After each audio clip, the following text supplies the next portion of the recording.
Salut mes frères dans le Christ, nous sommes dans le 6e jour de cette neuvaine à l'Esprit Saint. Aujourd'hui, on va parler du charisme de discernement des esprits et je commence par la parole de Dieu pour que la parole de Dieu puisse nous guider dans cette réflexion. Car ce n'est pas contre des adversaires de sang et de chair que nous avons de lutter, mais contre les principautés, contre les puissances, contre les régisseurs de ce monde de ténèbres, contre les esprits du mal qui habitent les espaces célestes. Voilà. Cette parole nous présente une réalité au milieu de notre réalité physique, ce monde sur lequel on vit. Il y a une réalité spirituelle qu'on ne peut pas nier, on ne peut pas oublier. Nous avons la foi et nous croyons dans cette réalité spirituelle qui nous entoure.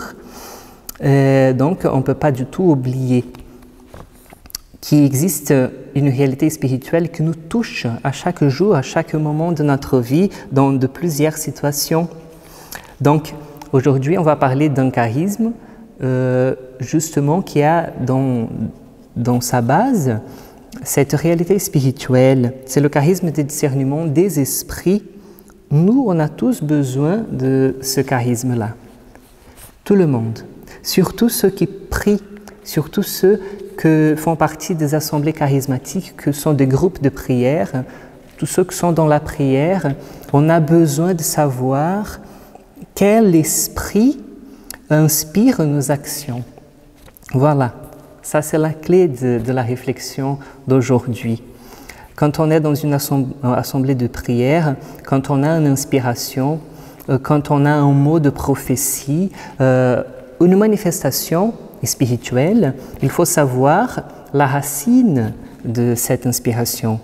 En fait, la source de cette inspiration. Et c'est là le charisme de discernement des esprits. Quel esprit parle, quel esprit inspire, quel esprit pousse cette personne à parler, à faire une action. Voilà, il faut savoir quel esprit est derrière ce mouvement, cet acte. Et ça, c'est un charisme aussi de l'Esprit Saint, qui sont trouvés dans les 9 charismes qui Saint Paul présente dans la lettre aux Corinthiens. Voilà, on a 3 esprits.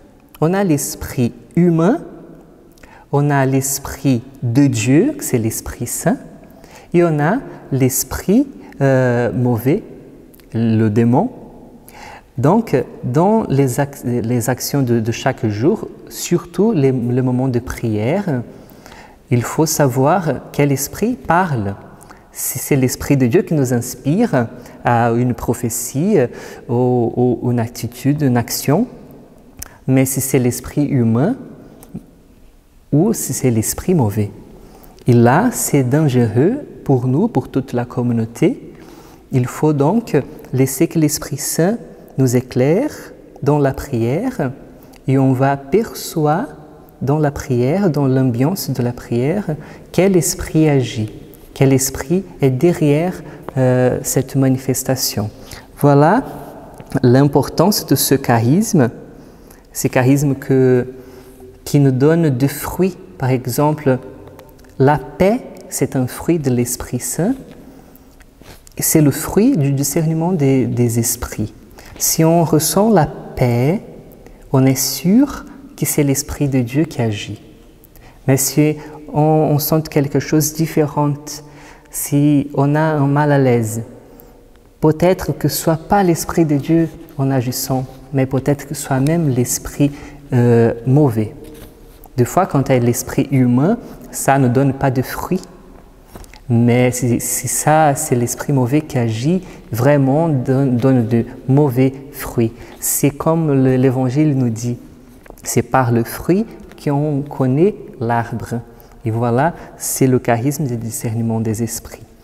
Je vous souhaite une bonne continuation dans cette neuvaine de préparation à l'Esprit Saint et que l'Esprit Saint puisse de plus en plus être cette lumière qui nous éclaire dans chaque pas de notre cheminement dans ce monde vers le Seigneur.